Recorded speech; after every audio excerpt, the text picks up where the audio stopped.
역사는 이 기독교의 본질적 진리를 강하게 수호하기 위해서 세속사회를 완전히 정리하고 산중 깊은 수도원에 들어가서 평생 동안 수도와 연구에 집중했던 수도사들의 역사를 가지고 있습니다. 코로나가 덮쳤던 2020년 가을, 우리 교회는 전교인이 토마스 아켄피스의 그리스도를 본받아, 이 책을 우리가 묵상한 적이 있죠. 이 책의 저자 토마스 아켄피스도 젊은 시절 아그네텐베르그 수도원에 들어가서 92세로 인생을 마칠 때까지 완전히 세속사회와 단절하고 산속 깊은 수도원에서 평생을 보냈던 인물입니다. 우리는 생각합니다. 이와 같이 세속과 절연되어서 산중 깊이 들어가서 집중해서 수도만 하면 훨씬 영성이 깊어질 것이고 경건생활이 쉬우리라 그렇게 생각합니다. 사실은 이 수도원의 역사는 굉장히 깊습니다. 예수님이 이 땅에 오셨을 때에도 유대인 중에 에세네파라는 종파가 있었습니다. 이들은 꿈난 지역에서 공동체를 형성하고 이들의 상당수가 사회로부터 완전히 분리되어서 수도원 생활에 집중을 했습니다. 엄격한 금욕 생활을 했습니다. 구약 성경을 평생 동안 필사하는 서기관의 삶을 살기도 했습니다. 그래서 1960년도 이 꿈난 동굴에 목동들이 재미삼아 그 동굴 깊숙한 곳으로 돌멩이를 던지다가 쨍그랑하는 소리를 듣게 된 거예요.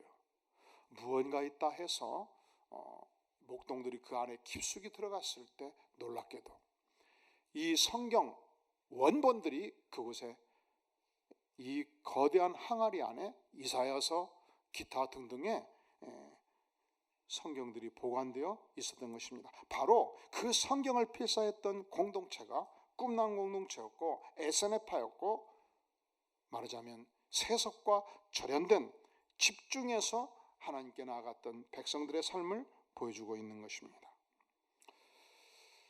너무 그게 좋겠다. 그래서 직장도 정리하고 가정도 세속사에서 문 닫고 오늘 산에 들어가고 싶다. 그런 거 혹시 있어요? 우리가 그럴 수가 없잖아요. 이 세속사회에 살면서 세파에 시달리면서 각종 유혹과 물욕과 탐욕에 이 세상의 영향을 받고 살면서 그럼에도 불구하고 우리가 하나님의 백성으로서 어떻게 지혜자로 살아갈 것인가, 중대한 과제라 아니할 수 없습니다. 그리스 반도 아테네에서 유명한 철학자 디오게네스가 밤에 횃불을 들었습니다. 사람의 지나가는 모든 사람들을 향해서 얼굴을 비추고 한마디 외쳤습니다. 이 외침을 기억하시는 분. 아테네 이 거리에 과연 현자가 누굽니까? 지혜자가 누굽니까? 찾았습니다.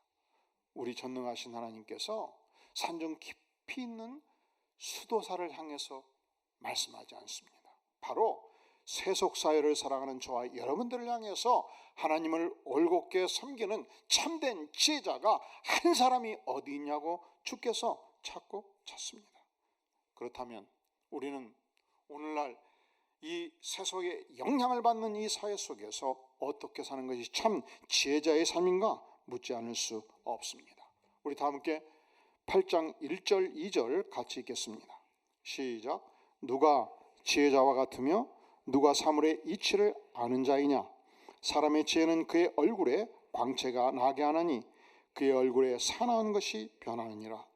내가 권하노라. 왕의 명령을 지키라. 이미 하나님을 가리켜 맹세하였음이니라. 누가 오늘의 이 시대에 지혜자 같으며 누가 사물의 이치를 아는 자이냐? 우리가 이 세속사회에서 참된 지혜를 갖추면 그 얼굴에 광채가 번쩍번쩍 나지 않겠습니까? 이 세속사회를 살아가는 참된 지혜를 알면 그 얼굴에서 굳은 표정, 사나운 표정이 사라지고 부드러운 표정, 은혜의 표정이 나타나지 않겠습니까? 그리고 지혜자 솔로몬이 권합니다. 무엇을 권합니까? 왕의 명령을 지키라 권합니다. 하나님께서 모든 이 세속사회에 국가를 확정시켰습니다. 국가의 통치자를 세웠습니다. 그리고 이 땅은 수많은 조직들이 있죠. 여러분들이 내일 출근하면 조직에 상관이 있습니다. 그런데 성경은 우리가 세속사회를 살아갈 때에 왕의 명령을 지키라 말씀합니다. 그것을 바꿔 표현하면 상관의 명령을 지켜라 이렇게 말씀할 수 있습니다. 하나님께서는 우리가 이 땅을 살면서 우리가 처한 처소처소마다 우리의 상관을 하나님이 직접 세웠다 말씀하십니다. 왜 우리가 국가 권력에 그리고 세속 사회의 상관에게 순종해야 되는가? 첫째로 누가 상관을 세웠다? 누가 국가를 만드셨다? 누가 국가의 권력을 세우셨다? 전능하신 하나님이 세우셨다. 그렇게 말씀합니다. 여러분들이 직장을 택할 때, 내가 이 직장에 들어가기로 선택할 때 기본적 의무사항이 직장의 상관에 순종하기로 작정한 것입니다. 요즘은 젊은이들 얘기하다 보면은 이 직장 생활에 취업을 해서 이 6개월마다 메뚜기처럼 팍팍팍 튀는 친구들이 많대요. 몇 개월마다? 그렇게 3번 튀면 그 다음에 직장을 잡을 수 있어요, 없어요? 답변 안 하시네요? 여러분이 상관이라면 이 친구가 유능한 친구인데 꼭 필요한 친구인데 6개월마다 3번 튀고 나한테 왔어요. 뽑으실 거예요? 안 뽑으실 거예요? 왜 안 뽑으시죠? 뽑으신다고? 또 튄다고? 반드시 튑니다. 그런데 일반적으로 직장 들어가서 1년, 2년은 사실은 회사가 투자하는 거거든. 기술 투자하고 배우도록 투자하고 회사를 알도록 투자하고 한 3년 지나야 그 회사를 위해서 드디어 기여하기 시작하지 않겠습니까? 한 10년은 지나야 그 회사의 방향을 꿰뚫고 이끌어갈 수 있는 능력이 나오지 않겠습니까? 그런데 6개월마다 튀면 왜 튀어요? 상관의 지시가 싫다 이거요. 마음에 들지가 않는다 이거요. 요즘 젊은이들이 이 세속사회에서 직장생활 하기가 너무 힘듭니다. 당신이 상관이야? 조금만 이해가 되지 않고 명령이 불합리하면 바로 튀지 않겠습니까? 그런데 하나님께서는 세속사회에 세운 권력과 세속사회에 세운 상관에게 순종하라. 그렇게 하면 첫째로 하나님이 저들을 세웠다 말씀하시고, 두 번째로 내가 그것을 선택한 거예요. 그리고 세 번째로 순종할 때 하나님께서 직접 보상하신다 말씀합니다. 5절 같이 읽어볼까요? 시작. 명령을 지키는 자는 불행을 알지 못하리라. 지혜자의 마음은 때와 판단을 분별하나니. 명령을 지키는 자는 뭘 알지 못한다고요? 불행을 알지 못해. 명령을 지키지 아니한 자는 불행이 임합니다. 재앙이 임합니다. 내게 주어진 삶의 터전이 전체적으로 뿌리 뽑히게 되는 것입니다. 그것은 신약에서도 동일한 말씀을 우리에게 주고 있습니다. 디모데전서 2장 1절에 보면 모든 사람을 위하여 간구와 기도와 도구와 감사를 하되 임금들과 높은 지에 있는 모든 사람을 위하여 하라 말씀하지 않습니까? 이것은 하나님께서 우리에게 주신 세속사회의 삶을 살아가는 일반적 원리예요. 그런데 만약에 상관이 부당한 명령을 할 때, 상관이 그 명령으로 말미암아 수행함으로 말미암아 조직 전체가 망가뜨려질 때, 사회에 해로울 때 그래도 순종해야 되는가? 여기에 대해서 성경은 침묵하지 않습니다. 5절 하반절 따라해 볼까요? 지혜자의 마음은 때와 판단을 분별하나니. 지혜자의 마음을 가지면 때와 판단을 분별하게 되는 것입니다. 무슨 일에든지 때와 판단이 있으므로 사람에게 임하는 화가 심함이니라 그렇게 말씀하지 않습니까? 이것은 때를 분별하고 판단을 분별해서 창조적 제안을 진언을 할 수 있다는 것을 의미하는 것입니다. 그러니까 아무 때나 상관이 부당한 명령을 한다고 해서 때를 분별하지 못하고 아무 때나 화를 터뜨리고 들이받는 것을 지혜 있는 자라 말씀하지 않습니다. 부당한 명령 앞에 때를 기다리고 침묵하고 판단을 분별하는 것입니다. 그 부당한 지시로 위험 신호가 감지될 때, 그리고 상관이 들을 귀가 있을 때, 마음의 여유가 있을 때, 많은 직원들 앞에서가 아니고 1대1로 자존심이 상하지 않게 상관의 판단을 분별하도록 돕는 것입니다. 이사님, 그때 이러이러한 지시 말씀을 하셨죠. 제가 이것을 충분하게 검토하고 상세하게 살펴봤습니다. 여기 20페이지 보고서가 있습니다. 그 말씀대로 추진할 경우에 이러이러한 기업체에서 오해를 하고 이탈할 것입니다. 즉시 회사는 한 달 내에 10억 원 이상의 손해가 날 것입니다. 회사의 이미지에 심각한 손상이 올 것으로 예측되어서 이렇게 보고서를 며칠간 밤을 새서 만들었는데 충분히 살펴보시고 판단해 보시고 말씀하시면 제가 수행을 하겠습니다. 그러면 야, 우리 직장에 진짜 인물 하나 왔구나 생각하지 않겠습니까? 그래서 성경은 우리에게 상관이 부당한 지시를 할 때에 지혜자의 마음을 가지고 때와 판단을 분별할 것을 명하는 것입니다. 세 번째, 상관의 지시가 하나님의 말씀에 확실하게 어긋날 때는 어떻게 해야 될 것인가? 그때는 굉장한 믿음이 필요합니다. 뭐가 필요하다고요? 뭐가 필요하다고요? 담대한 믿음, 굉장한 믿음이 필요할 때입니다.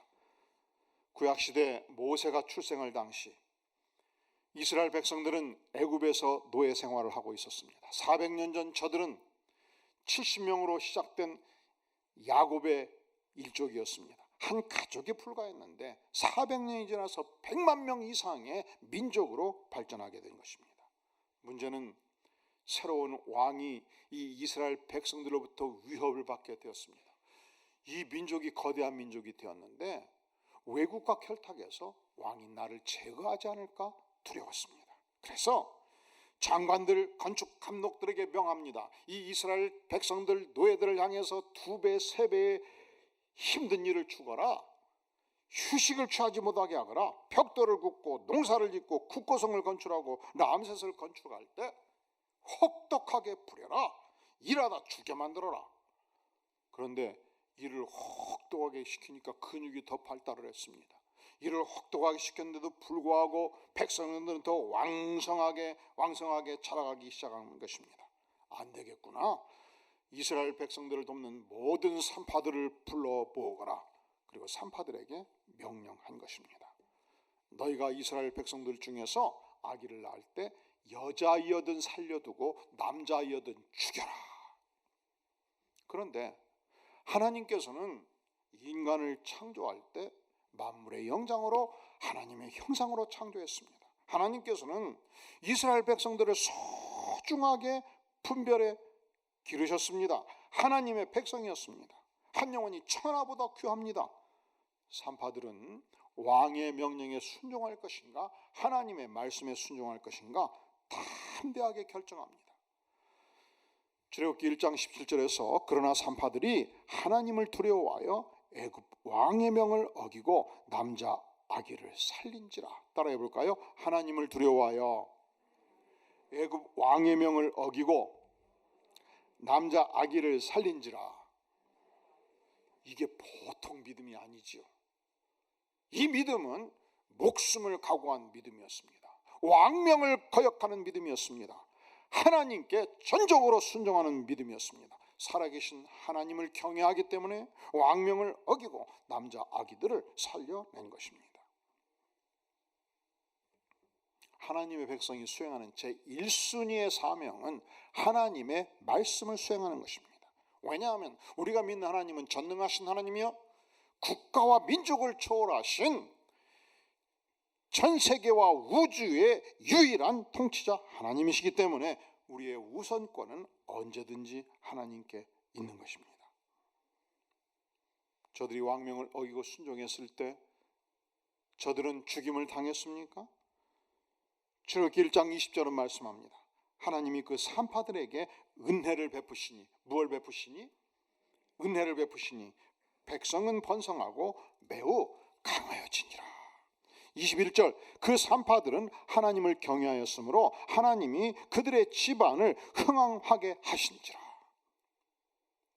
목숨을 걸고 하나님께 충성했을 때 하나님께서 저들을 축복하셨습니다. 저들의 집안을 흥왕하게 하셨습니다. 그리고 이스라엘 백성들을 축복해 주신 것입니다. 신약 성경에서도 동일한 말씀으로 우리에게 교훈합니다. 예수님께서 승천하셨을 때 제자 베드로와 요한은 오후 3시간 되면 무조건 성전에 가서 기도하는 습관이 있었습니다. 그날도 오후 3시 성전을 향해서 기도하러 올라갔습니다. 문제는 성전 입구에 나면서부터 못 걷게 되니 한 번도 걸어본 적이 없느니 다리 마비 환자가 앉아서 한 푼 주시지요 구걸하고 있었습니다. 그때 베드로는 동전을 준 것이 아니고 외쳤습니다. 은과 금은 내게 없거니와 내게 있는 것으로 내게 주느니 나사렛 예수 그리스도의 이름으로 일어나 걸어라. 그리고서 오른손을 번쩍 내밀어 가지고 잡아 올렸습니다. 번쩍 일어섰습니다. 한 번도 나면서부터 걸어본 적이 없는 이가 번쩍 뛰면서 걷고 기뻐하였습니다. 성전을 몇 바퀴 번쩍 뛰면서 걸으면서 기뻐하였습니다.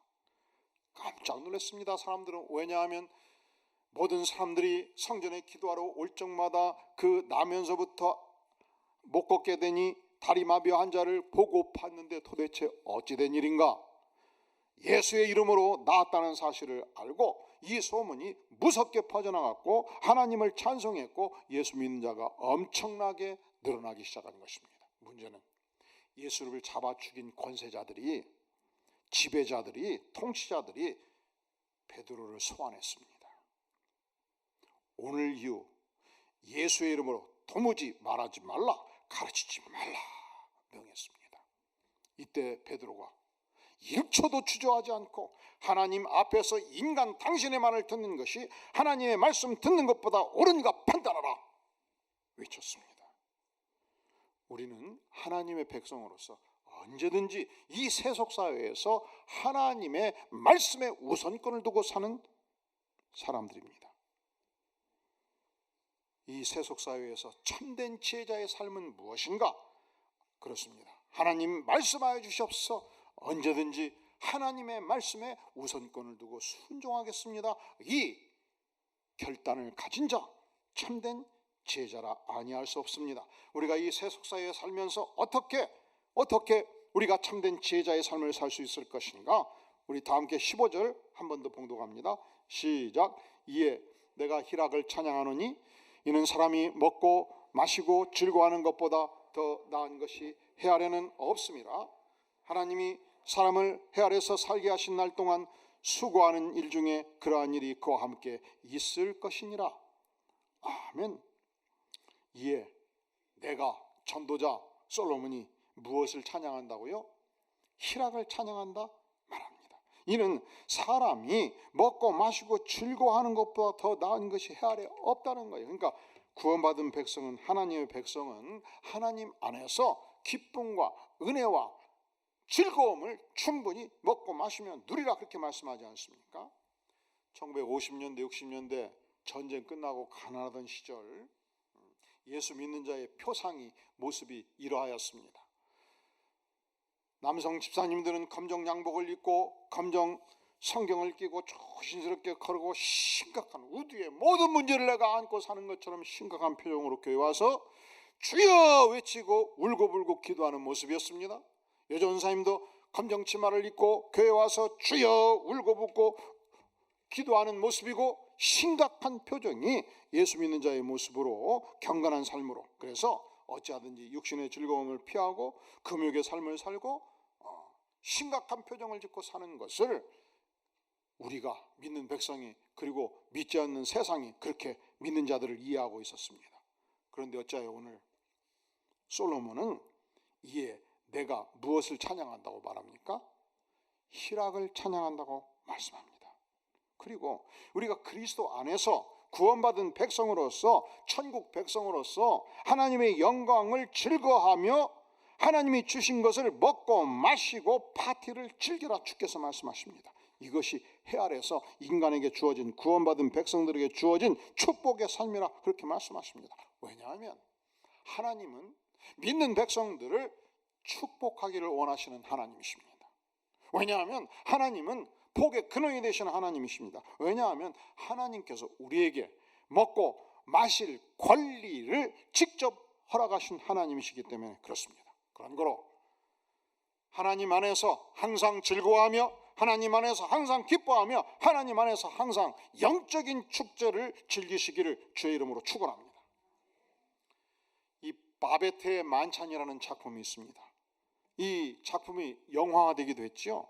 덴마크의 미모의 여인 두 사람이 등장합니다. 자매였습니다. 마르티네와 필리파였습니다. 아버지가 목사님이셨습니다. 아버지는 항상 가르쳤습니다. 세상은 허무한 것이며 어두운 것이다. 세상은 잠시 머무는 것이다. 그런 거로 세상에서 즐거움을 추구하지 말라. 항상 금욕의 삶을 살며 검소하게 삶을 살며 어두운 옷을 입고 그리고 음식도 조악한 것을 먹어라. 우리식으로 말하면 밥과 김치와 먹으면 충분하다. 그래서 이 두 자매가 결혼도 하지 않고 봉사생활과 종교생활에 몰두하고 있었습니다. 그런데 어느 날 한 여인이 이 집의 문을 두드렸습니다. 불란서에 내전이 터졌습니다. 남편이 죽었습니다. 아들도 죽었습니다. 불란서를 탈출해서 온 것입니다. 그리고서 빌어요. 저는 하인으로 그저 가정부로 일만 하게 해주신다면 월급을 요청하지 않겠습니다. 놀랍게도 이 여인은 불란서의 가장 유명한 식당의 수석 요리사였습니다. 그런데 14년 동안 이 가정에서 봉사하면서 한 번도 자기의 요리의 솜씨를 발휘할 수가 없었습니다. 왜냐하면 이 가정에서는 어떤 요리를 해야 되는 거죠? 조악한 요리. 그런데 어느 날 바베트에게 기쁜 소식이 왔습니다. 불란서 복권에 당첨된 것입니다. 1만 프랑, 하나로 약 2천만 원을 거금을 받게 된 것이었습니다. 이 소식을 들은 두 자매는 아이고 지난 14년간 충성했던 우리 바베트가 결국은 떠나겠구나 슬퍼했습니다. 그런데 그날 바베트가 두 자매에게 부탁을 해요. 아버지 목사님 생신이 가까운데 제가 만찬을 준비해드리고 싶어요. 정식 불란서리로 준비해드릴게요. 그리고 제가 비용을 다 부담할 테니까 전 마을의 백성들을 초청했으면 좋겠어요. 허락을 받고 이 바베트가 휴가를 떠납니다. 불란서에 들어가서 신기한 요리 모든 이 재료들을 구하기 시작하고 심지어 큰 거북이까지 끌고 옵니다. 드디어 만찬일이 되었습니다. 초청받은 주민들은 심각한 표정으로, 왜냐하면 서로 질투하고 반목하고 싸우고 있었기 때문에 침묵의 만찬이 진행되고 있었습니다. 사람이 그래요. 밥 먹는 것만큼은 기분 좋게 먹고 싶지요. 그래서 평소에 나를 공격하는 사람, 나와 관계가 안 좋던 사람, 그런 사람과 밥을 먹게 되면 첫째로 웬만하면 안 가려고 거절하고 불가피하게 어쩔 수 없이 회사에서 회식한다고 가면 어떻게 앉습니까? 대각선으로 앉아요. 먼저 가자마자 그 사람이 어디 앉는가 보고 가장 멀리 앉아요. 그러니 이 파티가 얼마나 심각했겠습니까? 얼마나 친분이 깊었겠습니까? 하지만 도착하자마자, 요리가 나오자마자 깜짝 놀랍니다. 기가 막힌 요리였습니다. 스프가 맛있었습니다. 메인 요리도 대단히 맛있었습니다. 에피타이저가 대단했습니다. 최고급 포도주가 공급되고 있었습니다. 코스별로 진행되는 신기한 요리에 감탄사를 바랍니다. 모든 주민들이 깊은 은혜와 축복의 감격을 누렸습니다. 드디어 음식 요리의 절정이 왔습니다.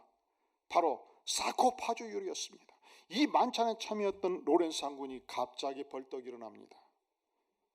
이 음식은 기가 막힌 음식이에요.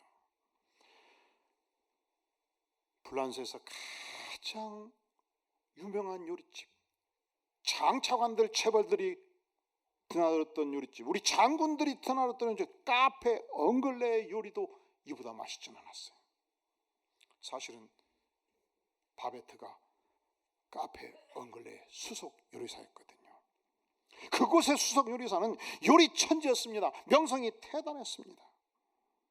그런데 지금 여러분과 제가 먹는 이 음식이 카페 엉글리를 능가하는 요리 아니겠습니까? 바로 이 요리가 카이오 엉 사코파주라는 요리인데 맛이 어떻습니까? 시기 질투 반목하던 주민들이 갑자기 왁자지껄 떠들기 시작했습니다. 서로를 축복하기 시작합니다. 이미 용서했습니다. 화해의 영광이 나타나기 시작했습니다. 파티가 끝나고 주민들은 한 사람 두 사람 귀가했을 때, 드디어 가정만 남았을 때 바베트가 두 자매를 향해서 이렇게 말합니다. 사실은요, 제가 카페 엉글레 수석 요리사였거든요. 그리고 저는 파리를 가지 않을 거예요. 아니, 무슨 말씀입니까? 거금 가지고 계시지 않습니까? 사실은 제게 남은 것은 아무것도 없습니다. 모두 파티에 쏟아부었거든요. 이 바베트의 파티가 어떤 파티예요? 자기의 전 재산을 들인 파티였고, 주민들, 반복하는 주민들 마음을 온전히 녹아내었던 파티 아닙니까? 그렇다면 사랑하는 성도 여러분, 우리는, 여러분과 나는 어떤 존재입니까? 구원받은 백성 아닙니까? 하나님께서 이 험악한 세상에, 유혹 많은 세상에 천사로, 하나님의 천사로 파견된 하나님의 사람 아니겠습니까? 그렇다면 우리가 이 세속사회에서 과연 어떻게 사는 것이 참 지혜자의 삶이겠습니까? 우리는 천국 백성으로서, 구원받은 백성으로서 이 땅의 삶을 살 때 희락의 삶을 살라 말씀하시지 않습니까? 따라해볼까요? 항상 기뻐하라. 항상 기뻐하라 말씀하지 않습니까? 즐거워하라, 행복하여라, 기쁨의 파티, 축제의 파티를 열어라 말씀하시지 않습니까? 다시 묻겠습니다. 여러분들은 진정 하나님 나라의 천국 백성이십니까? 여러분들은 영광의 구원을 받으셨습니까? 그렇다면 여러분은 오늘 밤 누구를 위하여 이 위대한 천국의 파티, 축복의 파티를 여시겠습니까? 기도합니다. 영광의 주님, 십자가의 보혈로 우리를 천국 백성 삼으시고 이 험악한 세상에서 우리가 누릴 수 있는 기쁨과 영광과 축제를 허락하여 주시니 진실로 감사를 드립니다. 영광의 주님, 우리가 이 하나님을 바로 섬기며 천국 백성의 놀라운 축복을 온전히 누리며 세상에 나누어주는 참된 하나님의 백성, 위대한 하나님의 백성의 삶을 살도록 주께서 성령으로 인쳐주시옵소서. 예수님의 이름으로 간절히 기도하옵나이다. 아멘.